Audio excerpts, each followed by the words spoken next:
In 1975, New York City ran out of money. Not in the way that municipalities run short of funds and issue bonds and defer maintenance. It ran out. The city had accumulated $14 billion of debt, its credit rating was gone, and the banks refused to lend it more. The Daily News headline on October 30th, 1975, was 4 words: Ford to city, drop dead. Gerald Ford had refused to authorize a federal bailout. The city that had been the economic and cultural capital of the United States for a century was within hours of defaulting on its obligations. The South Bronx was burning. Not metaphorically. Landlords, unable to collect rent from tenants who had nothing to pay, were hiring arsonists to collect insurance on buildings that were worth more destroyed than standing. The city had cut 12 fire companies from the South Bronx between 1974 and 1976. The fires had more opportunities and less opposition. Entire city blocks disappeared. In 1977, during the second game of the World Series broadcast from Yankee Stadium, a helicopter camera operator turned his lens south toward the horizon, and the announcer saw what the camera was showing. The Bronx was burning in real time, visible from the stadium. The homicide rate was climbing every year. The subway was covered in graffiti from end to end. Times Square had become something that the tourist brochures of 20 years earlier would not have recognized. The middle class was leaving for the suburbs at a rate that drained the city of the tax base it needed to function. The people who stayed, the people who could not leave, or chose not to, or whose entire lives were embedded in the city's specific neighborhoods, were living in a place that the rest of America had largely concluded was finished. Into the city in the 1970s rode some of the most distinctive motorcycle culture in American history. Not despite the crisis, because of it. To understand what riding in New York meant in the 1970s, you have to understand what New York was. Not what it had been, not what it would become. What it was in those specific years when the infrastructure was failing and the city government was in crisis, and the social fabric of whole neighborhoods had dissolved in ways that nobody fully understood and nobody had a plan to repair. Manhattan in 1970 was a city of contrasts so compressed that they existed on the same block. The Upper East Side maintained the specific social and economic character that money can maintain even when everything around it is declining. 5 blocks west, Central Park had become territory that experienced New Yorkers navigated with specific knowledge of which paths were safe at which times. 15 blocks downtown, Midtown was still functioning as the commercial center it had always been. Further downtown, the Lower East Side and the East Village had absorbed the counterculture of the late 1960s and were in the process of becoming something that had no precedent in American urban history. The East Village in 1970 was not a neighborhood in the conventional sense. It was a pressure vessel, the Puerto Rican community that had been moving into the area since the 1950s, the artistic and bohemian community that had been there since before that, the Eastern European immigrant families who had been there since before anyone else, and, since December 1969, the Hells Angels at 77 East 3rd Street. A 6-story building that the Hells Angels had acquired through means that the legal record describes carefully and that the oral history of the neighborhood describes differently. The deed from November 1977 shows the building changing hands for $10. Whether that figure represents the full transaction is a question the neighborhood has answered with stories for decades. The building became the clubhouse and residence of the Manhattan chapter of the Hells Angels, founded in 1969 by Sandy Fraser Alexander, an ex-Marine who had come to New York from a military life and found in the Aliens Motorcycle Club a community that he considered, as he apparently expressed it without ambiguity, insufficiently serious. Alexander established the Hells Angels in Manhattan and built the chapter into one of the most recognized in the country. His reputation on the East Coast eventually rivaled that of Sonny Barger in California. The East Village of the 1970s was a natural environment for the chapter in a way that requires understanding to appreciate fully. The Hells Angels were not anomalous in the East Village. They were part of an ecosystem that also produced CBGB, the punk scene that would reshape American music, the New York and Poets Cafe, and a dozen other cultural phenomena that emerged specifically because the real estate was cheap, the oversight was minimal, and the people who could afford to go somewhere better had largely done so. The East Village of the 1970s was what happens when the normal economic pressures that homogenize urban neighborhoods are temporarily suspended by crisis. Everything that would normally be too loud, too strange, too confrontational for a functioning real estate market could exist there because the real estate market had, to a significant degree, stopped functioning. The Hells Angels on East 3rd Street were 3 blocks from where punk rock was being invented at CBGB on Bleecker Street. The proximity was not coincidental. They occupied the same neighborhood because the same conditions that made the neighborhood available to one made it available to the other. New York's motorcycle club landscape in the 1970s was more complex, more diverse, and more specifically urban than any other city in the country. The Hells Angels Manhattan chapter was the most visible presence, but visibility and dominance are different things in New York. The city's geography, 5 boroughs covering 302 square miles, separated by water that required bridges and tunnels, divided into neighborhoods with distinct characters and distinct populations, meant that territory in New York worked differently than territory in any other American city. The Pagans Motorcycle Club concentrated their New York presence in the outer boroughs and Long Island. Founded in Maryland in 1959, the Pagans had grown under John Satan Moran's leadership to nearly 5,000 members in the early 1970s, making them one of the largest outlaw motorcycle clubs in the United States at their peak. Their presence in New York was in the working class communities of Staten Island, Queens, and Long Island, not Manhattan, where the Hells Angels held their ground, but in the areas where the working class demographic the Pagans recruited from actually lived. The Chingalings were a New York original that the standard history of American motorcycle clubs almost always underserves. Founded in 1966 in the South Bronx as a Puerto Rican street gang, they had patched over the New Rochelle Motorcycle Club and transformed into a formal motorcycle club with Black and Latino membership. Their formation reflected the social upheaval of the 1960s and the specific determination of Black and Latino riders to build their own motorcycle club organizations rather than seek entry into clubs that made their exclusion clear by policy or by practice. The Chingalings operated in the South Bronx during the most brutal period in that borough's history.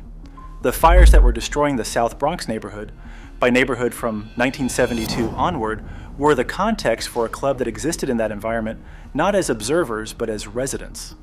The club was part of the same community that was watching its buildings burn and its population scatter.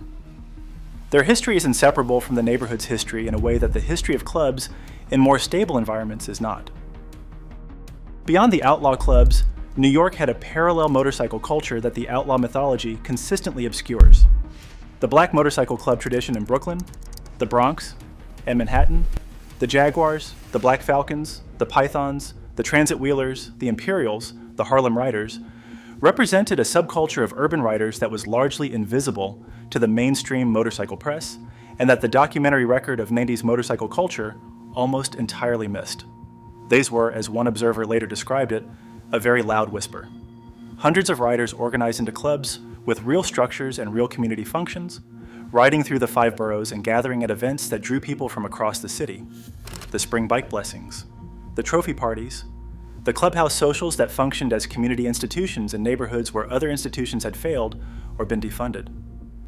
The existence of this parallel culture, the Black and Latino motorcycle community running alongside the white club world in the same city, largely separate, occasionally intersecting, is the most distinctive feature of 1970s New York motorcycle culture and the one that most distinguishes it from every other city in this series. The motorcycle that survived New York in the 1970s was not the motorcycle that thrived in Texas or California. The city imposed specific demands that filtered the machine population in ways that geography and economics did not impose elsewhere. Weight mattered in ways it did not in open country. The motorcycle that could be walked backward into a tight parking spot, lifted onto a sidewalk when the street offered no alternative, or navigated through gaps in traffic that no car could use. That motorcycle had a specific survival advantage in New York that no specification sheet could convey. A 750-pound electric glide that felt like nothing on a Texas highway felt like a liability on 6th Avenue at rush hour. The narrow chopper that Indian Larry would eventually be associated with, and whose roots in the New York custom scene stretched back through the early 1970s, was in part a response to urban riding conditions. A machine that was narrow could split lanes in ways that a touring machine could not. A machine with flat bars and a low profile could be parked in places that a machine with high bars and a windshield could not. The urban survival chopper was not a style statement copied from California. It was a functional response to a specific riding environment.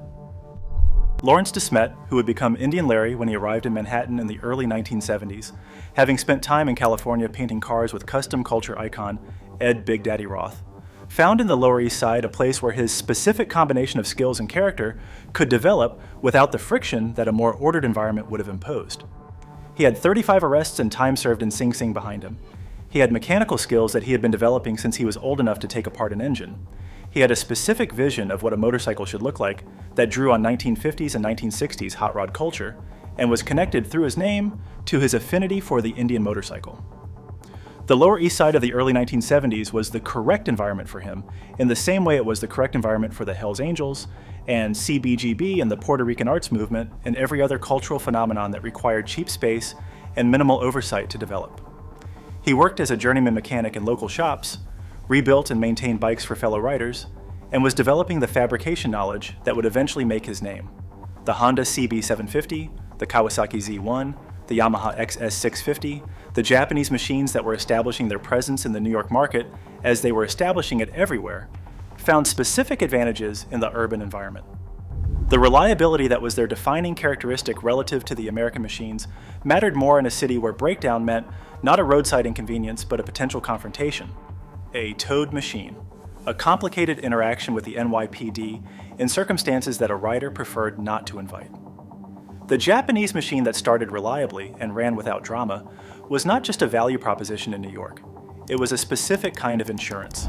The 2026 Motorcycle Buyer's Bible documents, where the machines from this era sit in the current used market, Section 5 has the vintage buyer's guide across every platform from the CB750 to the Shovelhead, with the specific model year guidance that separates a machine worth pursuing from one that carries hidden history. In a market where dealers are sitting on 12 to 18 months of unsold inventory, the window for these vintage purchases at current prices is not permanent. Was $97. Now $9, link in the description. 20 minutes north of Midtown Manhattan, across the George Washington Bridge, and into New Jersey, the Palisades Interstate Parkway began. 37 miles of controlled access parkway running north from Fort Lee, along the top of the Palisades, the dramatic basalt cliffs that rise from the western shore of the Hudson River, through Rockland County and into Orange County, ending at Bear Mountain State Park, where the Hudson Highlands began. No trucks, no commercial vehicles. The parkway's restrictions were absolute and enforced. The road had been built in 1958 as part of the Palisades Interstate Park system, and its character was deliberately different from the interstate highways that were being built in the same era. Narrower lanes, more curve. The specific topography of the Hudson Palisades giving the road a character that the flat parkways of the metropolitan area did not have. For the New York motorcycle rider of the 1970s, the Palisades Parkway was the answer to a question the city posed every day. How do you ride when there is no open road? You cross the bridge, and you were on it in minutes. The transition from the city's density and noise and complexity to the quiet tree-lined parkway was so immediate and so complete that it functioned as a kind of physical demonstration that another world existed adjacent to the one you had been in moments before. The Palisades Parkway on a Sunday morning in summer was a specific experience. Early enough and the traffic was light enough that the road felt like something private, the kind of road that belongs to whoever has arrived first. The views of the Hudson River through the trees on the right side looking south, the Rockland County farmland beginning to open up as the road moved further from the city. The specific smell of the parkway in summer that anyone who rode it in the 1970s can access from memory in a way that is not quite like any other memory. Bear Mountain at the north end. The park had been established in 1913 and by the 1970s had the specific character of a place that has been public land long enough to develop its own institutional culture. The Perkins Memorial Drive that wound from the Bear Mountain Inn up to the summit of Perkins Memorial Tower at 1,305 feet. The view from the summit that on a clear day extended to the Manhattan skyline to the south, to the Catskills, to the north, to the Shawangunks, to the west. Riders who made the Palisades to Bear Mountain Run were not seeking an experience that compared favorably to the hill country in Texas or the desert roads of West Texas or the Twisted Sisters on FM 335. They were seeking the specific experience that was available from New York, given what New York was, given the 20 minutes between the city and the bridge and the parkway and the mountain, the Hudson Valley continuing north from Bear Mountain, Cold Spring, Beacon, Rhinebeck, Kingston. The specific character of Hudson Valley towns that had been there since before the Revolution, and that carry their history and their architecture and their geography and the quality of light that the Hudson River produced in autumn that painters had been documenting since the 1820s. The rider who came from Flatbush or the South Bronx or Hell's Kitchen and found himself on the Palisades Parkway with the city behind him, had made a transition that riders in less compressed environments did not have available to them. The contrast between where he had been 20 minutes before and where he was now was more dramatic than the contrast a Texas rider experienced leaving Houston or a California rider leaving Los Angeles. The city was that dense, and the parkway was that different. The South Bronx in 1972 began to burn. Between 1972 and 1980, the South Bronx lost more than a third of its housing to fire. Not accidental fire, predominantly. Landlord arson, motivated by the economics of a neighborhood where the insurance value of a building had become greater than its rental income. The city had cut fire companies from the South Bronx starting in 1974, implementing the recommendations of a consulting firm that had used statistical modeling to determine which firehouses could be closed with acceptable risk. The model did not account for the arson epidemic. By 1976, the South Bronx had lost 12 fire companies. The fires had more opportunities and less resistance. The Chingalings were riding in this environment. The club had been founded in 1966 as a Puerto Rican street gang and had evolved into a motorcycle club through a process of patching over the New Rochelle Motorcycle Club and developing a formal MC structure with Black and Latino membership. They had operated in the village in the late 1960s and been pushed to the Bronx in the early 1970s, where they established themselves as a hardcore club operating by its own rules in a place where conventional rules had largely stopped applying. The specific character of riding in the South Bronx in the early 1970s was unlike riding anywhere else in New York and unlike riding anywhere else in the country. The blocks that had been residential neighborhoods were becoming vacant lots. The streets that had been maintained were beginning to deteriorate as city services contracted. The specific challenge of urban riding, finding routes through density, navigating traffic, managing the mechanical demands that city stop-and-go imposed, was operating in an environment that was simultaneously changing in ways that made established knowledge obsolete. A rider who had known the South Bronx streets in 1969 found them different in 1972 and different again in 1975. Buildings that had been navigation landmarks were gone. Blocks that had been passable were obstructed. The specific urban knowledge that made city riding manageable was being invalidated by the physical transformation of the neighborhoods themselves. To ride through the South Bronx in this period required the specific kind of attention that a changing environment demands. Not the learned attention of a familiar route, but the active attention of a terrain that could not be relied upon to be what it had been the last time you were there. The Chingalings brought to this environment the specific qualities that the environment selected for: adaptability, loyalty to the people around you in the absence of loyalty from the systems above you, the ability to function in conditions where conventional support had been withdrawn. These were not qualities the club had developed abstractly. They were qualities the neighborhood demanded and the club produced. In October 1975, New York City formally acknowledged that it could not meet its financial obligations. The Municipal Assistance Corporation, the emergency entity created to manage the crisis, imposed austerity measures that reached into every corner of city services: police, fire, sanitation, transit. The layoffs that followed produced consequences that rippled through the city in ways that were immediate for the people who experienced them and statistical for the people who analyzed them from outside. For motorcycle riders in New York, the fiscal crisis had specific and practical consequences. The NYPD that was being reduced in force had fewer officers to dedicate to traffic enforcement, which meant that the specific enforcement environment for motorcycle riders changed. Not uniformly, the NYPD that remained was concentrated in areas where the consequences of underenforcement were most severe, which meant that neighborhoods with higher crime rates absorbed the reduction differently than neighborhoods with lower ones. But the general direction was toward a city that was managing its reduced capacity differently than it had managed its full capacity. The streets that were no longer being maintained with the same frequency developed surfaces that motorcycle riders encountered directly in ways that car drivers did not. A pothole that was cosmetically unpleasant in a car was a mechanical event on a motorcycle. The specific relationship between road surface quality and motorcycle safety was direct and immediate, and the fiscal crisis produced road surfaces that tested that relationship continuously. The tunnel toll booths that were points of encounter between motorcycle riders and the city's revenue collection apparatus became, in the fiscal crisis years, points of particular tension. The city was looking for revenue everywhere. The motorcycle rider who crossed through a toll booth in 1976 was crossing into a city that was auditing its own operations in ways that made routine activities feel different. But the fiscal crisis also produced something that worked in the motorcycle rider's favor in the specific context of the city's geography.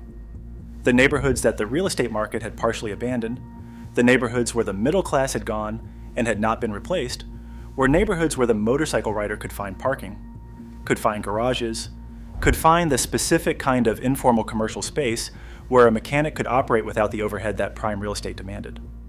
The East Village of the fiscal crisis years was not an accident. It was what cities produce when the normal economic mechanisms that allocate space by highest bidder are suspended. The space went to whoever needed it and could use it and was willing to be there when the more cautious had gone. Motorcycle culture, which has never been particularly cautious about where it plants itself, was among the beneficiaries. Lawrence Desmet arrived in Manhattan in the early 1970s and found himself in an environment that was, in some specific ways, the correct environment for what he was trying to become. He had grown up in Cornwall-on-Hudson in the Hudson Valley, north of the city. He had spent time in California learning from the custom culture scene that was centered around figures like Ed Big Daddy Roth, absorbing the specific knowledge of metalwork and fabrication and the cultural language of custom culture that Roth and Von Dutch and their contemporaries had developed. He had 35 arrests and time served in Sing Sing in his history. He had mechanical skills that he had been developing since his youth. The Lower East Side gave him what he needed: cheap space, a community of writers, and the specific social environment where a man with his history and his skills could find work and develop his vision without the friction that a more ordered environment would have imposed. He worked as a journeyman mechanic. He rebuilt bikes for people who needed them rebuilt. He developed through practice and through the specific demands of the machines he was working on, the fabrication knowledge that would eventually define what he built. He forged his own parts. He did the metalwork by hand. No CNC, no computer-aided design. The knowledge lived in his hands and in his understanding of the material and in the specific vision of what a motorcycle should look like that he had been developing his entire life. The name came from the Indian motorcycles he favored, Indian Larry. It became the name people called him, and eventually the name under which he would build machines that appeared in the most significant custom motorcycle shows of the 1990s and early 2000s. He established his Brooklyn workshop formally in 1991, but the foundation was built in the 1970s on the Lower East Side, in the environment that the fiscal crisis had made available to people who were not deterred by conditions that deterred others. What Indian Larry represented in the broader context of New York motorcycle culture was the specific tradition of the urban custom builder, the man who built machines for the environment they would actually be ridden in, rather than for an imagined open road that did not exist in his immediate geography. The machines he built in the 1970s were narrow. They were low. They were built to navigate the specific constraints of a city that did not offer its riders the luxury of width. The chopper tradition he was developing was connected to the California custom culture he had learned from, but it was filtered through the specific demands of riding in New York. The result was a style that looked like the California aesthetic and functioned like the urban survival machine that New York actually required. The Brooklyn motorcycle community of the 1970s was one of the most significant and least documented aspects of New York riding culture in that decade. The predominantly African-American motorcycle clubs, the Jaguars, the Black Falcons, the Pythons, the Transit Wheelers, the Imperials, the Corpions, the Harlem Riders, the United Roadrunners, and the Uptown Riders represented a subculture of riders that was, as one later observer described it, a very loud whisper. Hundreds of riders organized into clubs with real structures and real community functions, gathering at events that drew people from across the 5 boroughs, developing a riding tradition that was simultaneously part of the broader American motorcycle culture and distinct from it in specific ways. The distinction was not primarily about the machines. The machines were the same machines that riders across the country were riding: Harleys, Hondas, and the Japanese performance machines that were beginning to establish their presence in every American market. The distinction was about the community context in which the machines were ridden and the cultural functions that the clubs served in their specific neighborhoods. The spring bike blessings that the black motorcycle clubs organized had a specific character that connected the riding community to the broader religious and social life of the Brooklyn neighborhoods they were embedded in. These were not casual events. They were community institutions that connected the motorcycle culture to the churches, the neighborhoods, and the families that made up the social world of the riders. The trophy parties, the clubhouse socials, the specific social infrastructure that the clubs provided in neighborhoods where other social infrastructure had been reduced by the fiscal crisis or had never been adequately developed in the first place. The Black Falcons in the Bronx. A club whose history was connected to the specific history of the Bronx in the 1970s, the arson, the displacement, and the community that maintained itself through extraordinary circumstances by relying on the institutions it had built rather than the institutions that had been withdrawn. These clubs operated in the same city as the Hells Angels at 77 East 3rd Street, the Pagans in the outer boroughs, and the Chingalings in the South Bronx, but in a parallel world that those clubs barely intersected with. The New York motorcycle community of the 1970s was not a unified culture. It was multiple cultures operating on the same streets, using the same machines, encountering each other at the same traffic lights, and belonging to almost entirely separate worlds. Understanding that complexity is what separates an honest account of 1970s New York motorcycle culture from the mythology that reduces it to the Hells Angels at 77 East 3rd Street and the fiscal crisis visible behind them. The New York motorcycle rider of the 1970s navigated a specific geography that was unlike any other city's riding environment, and the routes that mattered were different from the routes that mattered in Texas or California or anywhere else in this series. Inside the city, riding was tactical. The FDR Drive running along the east side of Manhattan from the Bronx to the Brooklyn Bridge, a highway that was, and remains, one of the most intensely traveled in the country, but that, at specific times and in specific conditions, offered the motorcycle rider something close to what the Palisades offered: a continuous run at speed with the East River visible to the right and the city's skyline rising to the left, the specific quality of being in motion in the middle of something that was simultaneously enormous and specific. The West Side Highway running along the Hudson River in various states of repair through the 1970s. The elevated section north of 46th Street had been closed in December 1973 after a section of roadway collapsed under the weight of a truck. The remaining sections of the West Side Highway were in progressive deterioration through the decade, but the motorcycle rider who knew the specific conditions of a deteriorating road surface had options that larger vehicles did not. The Brooklyn-Queens Expressway. The Belt Parkway along the southern shore of Brooklyn and Queens, running from the Verrazano Narrows Bridge to the John F. Kennedy International Airport, with the specific quality of a road that ran close enough to Jamaica Bay to feel like something other than the city while remaining entirely within it. North through the Bronx on the Major Deegan Expressway and across the Tappan Zee Bridge, the crossing of the Hudson at Tarrytown that put the rider on the western bank and into the first genuine open country available from New York without the detour through New Jersey. The Palisades Parkway from the south. The Taconic State Parkway running north along the eastern side of the Hudson Valley through Westchester and Dutchess County in a manner that felt closer to the rural parkway ideal than anything inside the city. Route 9W, the road that ran along the western shore of the Hudson River from Fort Lee north through Rockland and Orange County and the Hudson Highlands, was the road that connected the Palisades Parkway culture to the broader Hudson Valley. The specific character of 9W in the 1970s was the character of a road that was both local and scenic, serving the communities along the Hudson's west bank while offering a riding quality that the interstates did not provide.